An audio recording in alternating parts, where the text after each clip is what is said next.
Ich weiß, When the Party's Over von Billie Eilish auf Spotify zu hören, scheint ziemlich harmlos zu sein. Dass du den Song um 2 Uhr nachts gehört und nach 45 Sekunden gestoppt hast, um nach Sad Song Playlist zu suchen, wird nebenher auch registriert. Was aus diesen Daten genau geschieht, ist für die Nutzerinnen und Nutzer von Spotify nicht klar ersichtlich. Wenn man jedoch mehrere Informationen miteinander vergleicht und Spotify sogar eigene Maßstäbe für Musikanalysen anfertigt, dann stellt man fest, dass Musikstreaming-Dienste die Gesellschaft analysieren können. Spotify weiß zum Beispiel in gewissen Fällen, wo der Konsument wohnt. Bei einem Premium-Abo für die ganze Familie wird von Zeit zu Zeit der aktuelle Standort über Google Maps abgerufen. Spotify begründet dieses Tracking mit Betrugsprävention. Sie nutzen die Standortangaben, um zu wissen, dass dieser Account auch wirklich von einer Familie genutzt wird und alle Nutzer somit im gleichen Haushalt leben. Experten sprechen bei dieser Maßnahme jedoch von besorgniserregenden Auswirkungen auf den Datenschutz. Gehen wir davon aus, dass Spotify und auch Google mit diesen Daten nicht besorgniserregende Auswirkungen vorhaben. Bisher waren das ja Informationen, die irgendwie auch für den einfachen Benutzer nachvollziehbar sind. Es sind schließlich alles Metadaten, die wir durch unseren Konsum preisgeben. Zu diesen Daten gehören auch Emotionen. Spotify wertet nämlich seit mehreren Jahren die Songs, die über ihren Streamingdienst abrufbar sind, systematisch aus. Konkret, Spotify weiß nicht nur über den Titel des Tracks Bescheid, sondern auch über dessen Stimmung. Seit ca. 3 Jahren sind spezifische Auswertungen solcher Musikcharakterisierungen über Spotifys Programmierschnittstelle im Internet zugänglich. Die Valence gibt an, wie positiv oder negativ ein Song ist, und zwar auf einer Skala zwischen 0,0 und 1,0. Tracks mit einer hohen Valenz sind oft euphorisch und aufstellend, hingegen Tracks mit niedriger Valenz oft traurig oder wütend sind. Und ja, das Ganze funktioniert. Nehmen wir das Beispiel von vorhin. Call me friend, but keep me closer. When the Party's Over von Billie Eilish entspricht auf Spotify einer Valenz von 0,198. Rock Around the Clock von Bill Haley We're gonna rock around the clock tonight. Put your glad rags on, know me on.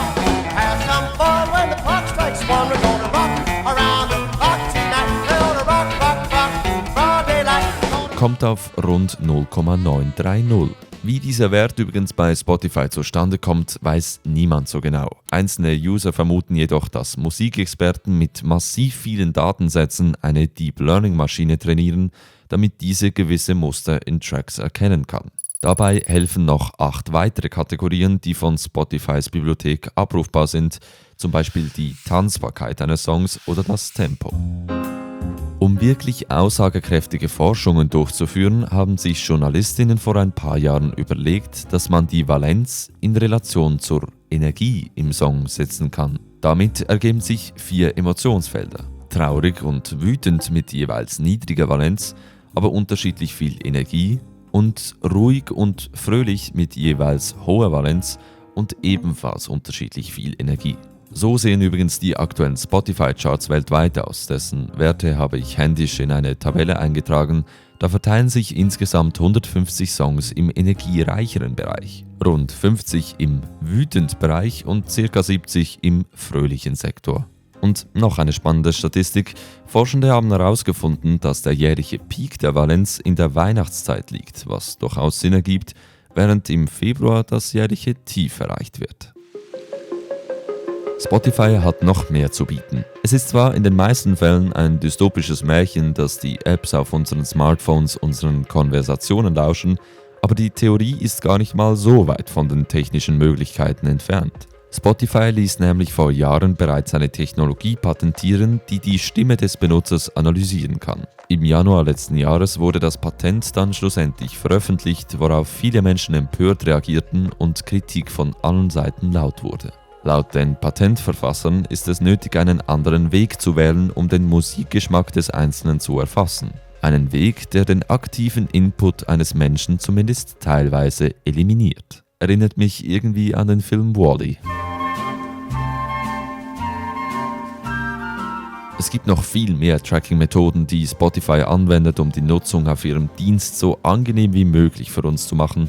Da wäre zum Beispiel unser Verhalten auf Spotify, wie oft skippen wir oder suchen nach anderen Songs.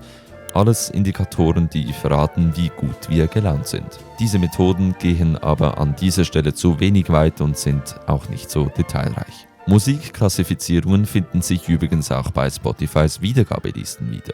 Klar wird die Playlist Mood Booster weiterhin von Musikredaktoren kuratiert.